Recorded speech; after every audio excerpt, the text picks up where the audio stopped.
아브라함 때에 첫 흉년이 들었더니 그 땅에 또 흉년이 들매 이삭이 그랄로 가서 블레셋 왕 아비멜렉에게 이르렀더니 여호와께서 이삭에게 나타나 이르시되 애굽으로 내려가지 말고 내가 내게 지시하는 땅에 거주하라. 이 땅에 거류하면 내가 너와 함께 있어 내게 복을 주고 내가 이 모든 땅을 너와 내 자손에게 주리라. 내가 내 아버지 아브라함에게 맹세한 것을 이루어 내 자손을 하늘의 별과 같이 번성하게 하며 이 모든 땅을 내 자손에게 주리니 내 자손으로 말미암아 천하 만민이 복을 받으리라. 이는 아브라함이 내 말을 순종하고 내 명령과 내 계명과 내 율례와 내 법도를 지켰음이라 하시니라. 이삭이 그랄에 거주하였더니 그곳 사람들이 그의 아내에 대하여 물으매 그가 말하기를 그는 내 누이라 하였으니 리브가는 보기에 아리따움으로 그곳 백성이 리브가로 말미암아 자기를 죽일까 하여 그는 내 아내라 하기를 두려워함이었더라. 이삭이 거기 오래 거주하였더니 이삭이 그 아내 리브가를 껴안은 것을 블레셋 왕 아비멜렉이 창으로 내다본지라. 이에 아비멜렉이 이삭을 불러 이르되 그가 분명히 내 아내거늘 어찌하여 내 누이라 하였느냐. 이삭이 그에게 대답하되 내 생각에 그로 말미암아 내가 죽게 될까 두려워하였음이로라. 아비멜렉이 이르되 내가 어찌 우리에게 이렇게 행하였느냐.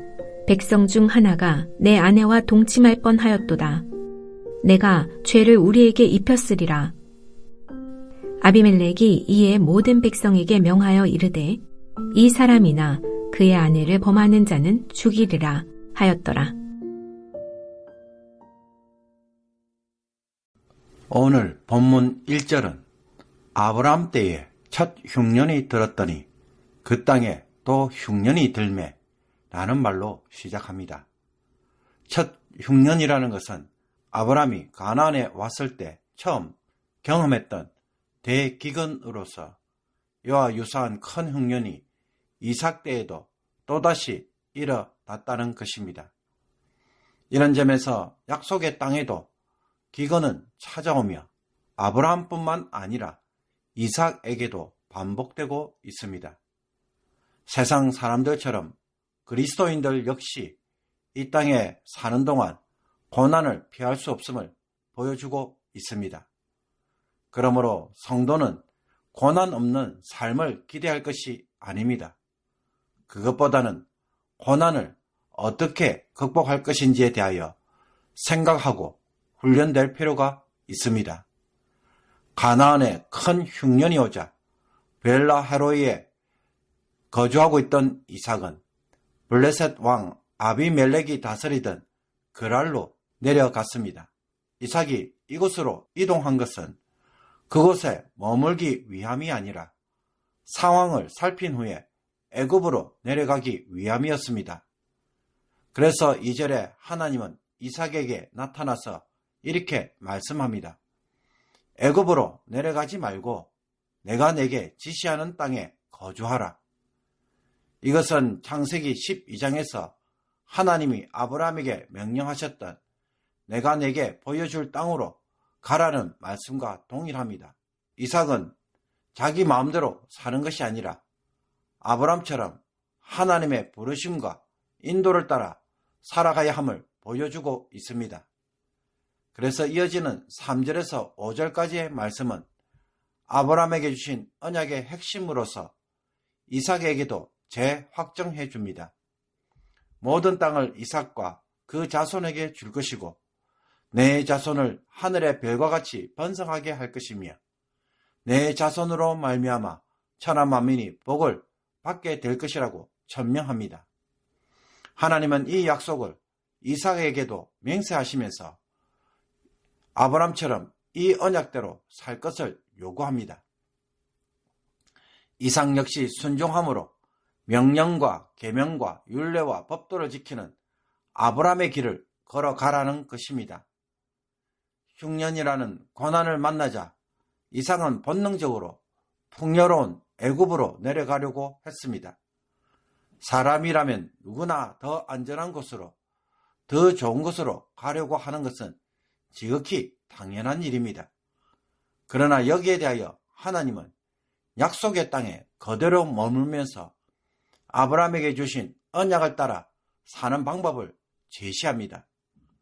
안전을 따라 움직일 것이 아니라 하나님이 하신 말씀을 붙잡고 그 안에 머물라는 것입니다. 그러므로 그리스도인들은 상황을 따라 살아가는 자가 아니라 하나님의 말씀을 따라 사는 자라는 것을 다시 한번 가르쳐 줍니다. 이런 삶이 믿음의 삶이고 믿음이 생겨나고 믿음을 드러내는 삶입니다. 하나님의 약속을 유효하게 만드는 것 역시 이런 삶을 살아낼 때입니다. 이 땅에 거류하면 복을 주고 땅을 주리라. 맹세한 것을 이루어 번성하게 하며 주리니 복을 받으리라. 이삭은 하나님의 약속의 말씀을 따라 순종하여 애굽에 내려가지 않고 거랄에 거주하였습니다. 그러나 거랄에 있으면서 이삭은 아버지 아브라함이 행하였던 잘못을 똑같이 반복합니다. 아브라함은 애굽과 거랄에서 아내를 누이로 속임으로 애굽 왕과 아비멜렉에게 아내를 빼앗긴 적이 있었습니다. 이삭 역시 리브가의 아름다움으로 인해 거랄 백성들이 자기를 죽일까봐 두려워하여 자기 아내를 누이라고 속였습니다. 그러나 그 땅에 오래 머물다 보니 어느 날 이삭이 자기 아내 리브가를 껴안는 것을 아비멜렉이 창문으로 보게 되었습니다. 두 사람이 부부라는 것을 알게 된 아비멜렉은 이삭을 불러 공개적으로 책망합니다. 이삭의 속임으로 인하여 자신의 백성 전체가 죄를 저지를 뻔했다는 것입니다. 그러면서 아비멜렉은 모든 백성들에게 명령하여 이 사람이나 그의 아내를 범하는 자는 죽이리라 라고 선포합니다. 이삭과 리브가를 건드리는 자는 반드시 죽일 것이라고 하면서 그들을 보호해 준 것입니다. 아브라함 당시에는 하나님이 직접 나서서 재앙과 꿈으로 개입하셨지만 이번에는 이방 왕을 통해 이삭 부부를 보호해 주시는 일을 하고 있습니다. 그 결과 이삭은 거랄에서 안전하게 머물 수 있게 되었습니다. 이삭의 잘못된 선택과 행동에도 불구하고 하나님은 언약 백성이 위험에 빠지지 않도록 보호해 주고 있습니다. 왜 그렇게 하십니까? 하나님이 언약을 성취해 나가시려고 한다면 반드시 자기 백성을 보호해 주셔야 하기 때문입니다. 그러므로 우리가 어떤 상황에서도 하나님의 보호를 받고 은혜를 누리게 되는 근거가 무엇입니까? 언약 때문입니다. 우리가 언약 안에 있을 때, 언약을 따라 살아갈 때 하나님도 우리를 보호해 주시는 것입니다. 이것이 바로 인생의 위기와 고난을 만날 때 극복하게 만드는 진짜 능력입니다.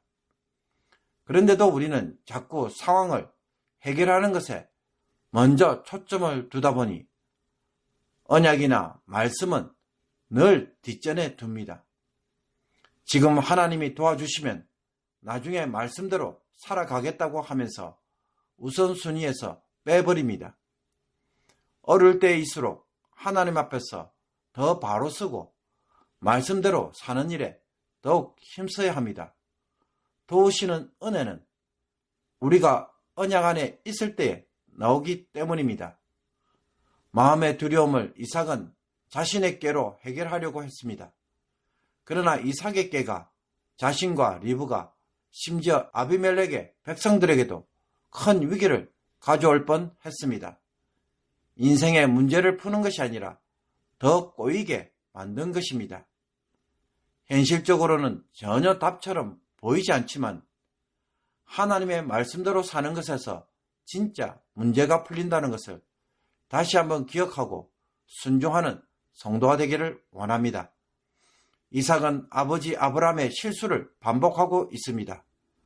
그렇다면 우리도 혹 똑같은 실수를 반복하고 있는 것은 아닙니까?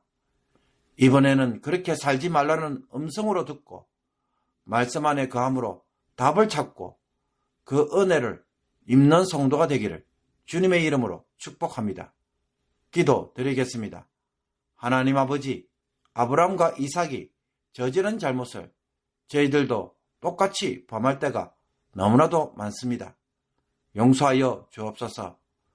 하나님의 백성들은 언약 안에 머물 때 하나님의 보호와 은혜를 입는 것을 오늘도 기억하며 살아가게 하옵소서. 상황을 내 생각, 내 지혜로 풀려고 하는 것에 답을 찾지 말게 하옵소서. 하나님의 말씀대로 사는 것에서 도우시는 하나님의 능력을 경험하게 하옵시며 구원하시는 은혜를 체험하게 하옵소서. 마음의 근심과 불안을 내려놓고 기쁘게 순종하는 자, 끝까지 순종하는 자가 되게 하여 주옵소서. 예수 그리스도의 이름으로 기도하옵나이다. 아멘.